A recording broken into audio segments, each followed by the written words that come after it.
কালকে যে এখন নোটিশ দিয়েছিলাম, আজকে মানে স্ট্যাটাস যেটা দিয়েছিলাম, আজকে সেই অনুযায়ী কথা বলবো। আন্তর্জাতিক খেলার মাঠ হচ্ছে বাংলাদেশ, সেখানে প্লেয়ার অনেকে, বিশেষ করে মার্কিন যুক্তরাষ্ট্র এবং ভারত হচ্ছে মুখোমুখি, তার পাশে আছে চায়না এবং রাশিয়া।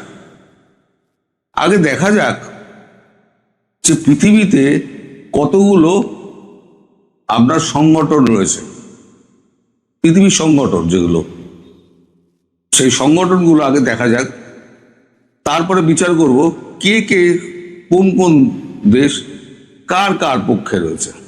কারণ এগুলোর উপর নির্ভর করছে শেখ হাসিনার প্রত্যাবর্তনের ব্যাপার, এটা আগেই বলে দিচ্ছে।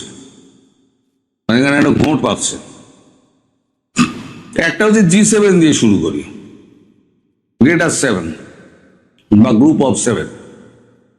যে গ্রুপ অফ 7-এ কিছুদিন আগে মোদি গিয়েছিলেন, ট্রাম্পের সঙ্গে সাইডলাইন বৈঠক হয়েছে।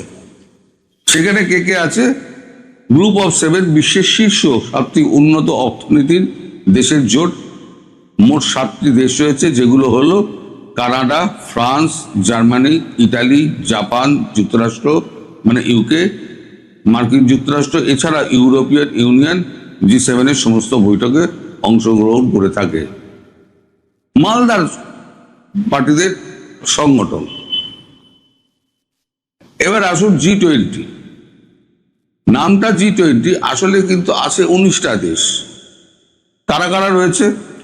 Argentina, Australia, Brazil, Canada, China, France, Germany, India, Italy, Japan, Mexico, Russia, Saudi Arabia, south Africa, south Korea, turkey, United kingdom, United states. এছাড়া আরও দুটো দেশ রয়েছে যারা এখানে অন্তর্ভুক্ত নেই, তারা হচ্ছে বাইরে থেকে তারা আসে। তারা হচ্ছে, এক হচ্ছে ইউরোপিয়ান ইউনিয়ন, আর হচ্ছে আফ্রিকান ইউনিয়ন। টোটাল 19 আর 2 21, কিন্তু নামটা G20 হয়ে গেছে। এই যে গোল গোল দাগ দেওয়া রয়েছে, এই যে অস্ট্রেলিয়ার প্রধানমন্ত্রীর সঙ্গে ট্রাম্পের সম্পর্ক ভালো নয়।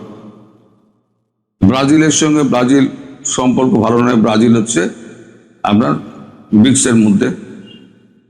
কানাডার সঙ্গে তো সম্পর্ক আগেই আপনারা জানেন, কানাডা দখল করে নেবো বলেছিল আমার প্রেসিডেন্ট। চায়নার সঙ্গে তো আদায় কাজ করার সম্পর্ক, ফ্রান্সের সঙ্গেও তাই। ফ্রান্সের প্রধান প্রেসিডেন্ট ইমানুয়েল ম্যাক্রোকে বলেছিলেন যে ওর বউ তোকে পেটায়। আচ্ছা, জার্মানির সঙ্গেও আদায় কাজ করার সম্পর্ক। ভারতের কথা তো ছেড়েই দিন, আপনারা সবাই জানেন। আমি গোল গোল দাগগুলো দেওয়া বলছি। ইটালি নিরপেক্ষ। এই ইটালি কিন্তু আপনার জর্জিয়া মেলোনি, গোল দাগটা দেওয়া হয়নি। ইটালি কিন্তু ভারতের পক্ষে, জর্জিয়া মেলোনি। জাপান ভারতের পক্ষে। মেক্সিকো, তার সঙ্গে গন্ডগোল। জাপানের সঙ্গে গন্ডগোল কেন?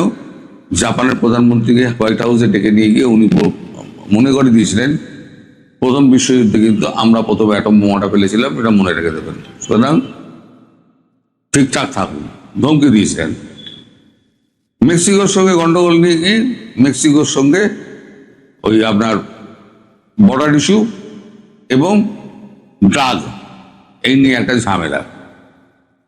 রাশিয়া তো বরাবরই বাইরে। সৌদি আরবিয়া মার খেতে খেতে সৌদি আরবিয়া এখন বিপক্ষে চলে গিয়েছে। এখন $2 ইশারের দিকে যাচ্ছে তারা, মানে পেট্রো ডলার তারা রাখবে না। কালকেই বলেছিলাম না, OIC বলেছে পেট্রো ডলার রাখবে না। সাউথ আফ্রিকা ব্রিক্সের মধ্যে। সাউথ কোরিয়া আমেরিকার পক্ষে। সাউথ কোরিয়া আমেরিকার পক্ষে এই কারণে, কারণ উল্টো দিকে রয়েছে নর্থ কোরিয়া। কিম জং উন একটা পাগল, তিনি রয়েছেন যখন তখন মানে পরমাণু বোমা মারে বলে, তার জন্য সাউথ কোরিয়া আমেরিকার হয়ে রয়েছে। ইউনাইটেড কিংডম, কিয়ার স্টারমার, পিয়ার স্টারমারের সঙ্গে সম্পর্ক ভালো নয়। যখন ইউরোপিয়ান ইউনিয়নের প্রতিনিধি দল যখন এই ইউরোপিয়ান ইউনিয়নকে ডেকে পাঠালেন, হোয়াইট হাউসে সবাই মিলে গেলেন, সেখানে চূড়ান্ত অপমানিত হলেন সবাই। আপনার সেই ছবির কথা মনে আছে।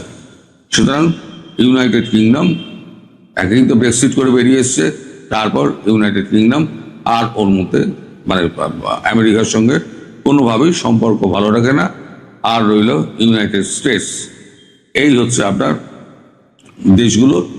এর বাইরে রয়েছে ইউরোপিয়ান ইউনিয়ন এবং আফ্রিকান যে ইউনিয়ন।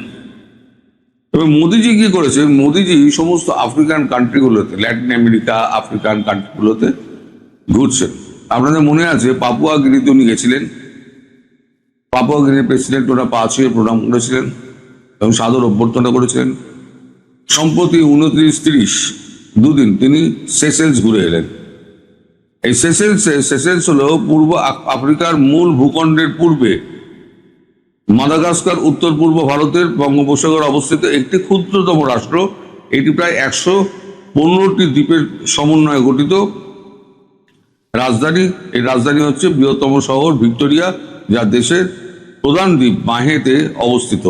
সেসেলসের ভৌগোলিক অবস্থান সম্পর্কে নিচে দেওয়া হলো। সেসেলস নিরক্ষরেখার সামান্য দক্ষিণে 4 ডিগ্রি থেকে 11 ডিগ্রি দক্ষিণে, 4 ডিগ্রি থেকে 11 ডিগ্রি দক্ষিণে, আর দক্ষিণ অক্ষাংশ হচ্ছে 46 ডিগ্রি থেকে 56 ডিগ্রির মধ্যিখানে। এই জায়গাটা হচ্ছে গিয়ে আপনার সেসেলস ঘুরে এলেন। তার মানে আফ্রিকান ইউনিয়ন, পাপুয়া গিনি, সেসেলস, যারা হচ্ছে আফ্রিকার যত আপনার শক্তিধর রাষ্ট্র, যদিও দুর্বল, তাদের মধ্যেও তো কারো কারো শক্তি একটু বেশি, এবং তাদের কেউ দেখে না। এতদিন কারোর দেখতো না, কেউ দেখতো না।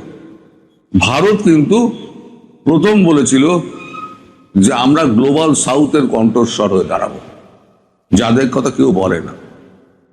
ফলে সবাই এখন মোদির দিকে ঝুঁকেছে।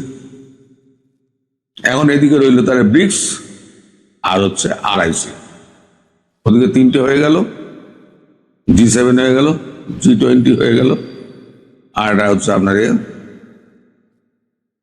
ইউরোপিয়ান ইউনিয়নের কথা তাই বলেই দিলাম। এদিকে রইল আপনার ব্রিক্স আর সাউথ RIC।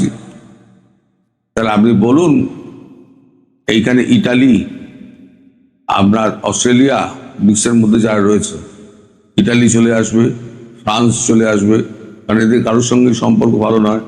জার্মানি চলে আসবে, কারণ জার্মানি অলরেডি সমস্ত টেকনোলজি এগুলো ট্রান্সফার করতে শুরু করে দিয়েছে। এই যে টোটাল যে গেমটা হচ্ছে না, এই টোটাল গেমটা মোদিজি ঘুরে ঘুরে ঘুরে ঘুরে একটা জিনিস তৈরি করছেন, সেটা হচ্ছে একটা মানে কি বলবো এটাকে আপনাকে, মানে সঠিক বাংলায় যদি ব্যাখ্যা করতে হয়, বলা যায় একটা সংযুক্ত একটা শক্তি, যেখানে ভারতবর্ষের সিদ্ধান্তের পাশে সবাই দাঁড়াবে। এই যে বাংলাদেশ প্রসঙ্গে সবাই জানে যে আমেরিকা প্রথমে অস্থির করে সুস্থির রাষ্ট্রকে। আপনি সারা পৃথিবী দেখুন, যেখানে যেখানে গন্ডগোল হয়েছে, এই ইরাক থেকে সিরিয়া পর্যন্ত সর্বত্র, লাস্ট আফগানিস্তান, লাস্টে ভিয়েতনাম যুদ্ধে হেরে ফিরে এলো। আফগানিস্তানও শেষটাও তাই, যুদ্ধে হেরে ফিরে এলো। বিলিয়নস অফ রুপিস খরচা তারা করে। কিন্তু এখন যা অবস্থা, আমেরিকাকে আর কেউ বিশ্বাস করে না। আমেরিকার সৎ উদ্দেশ্য থাকলেও কেউ কিন্তু বিশ্বাস করবে না। এবার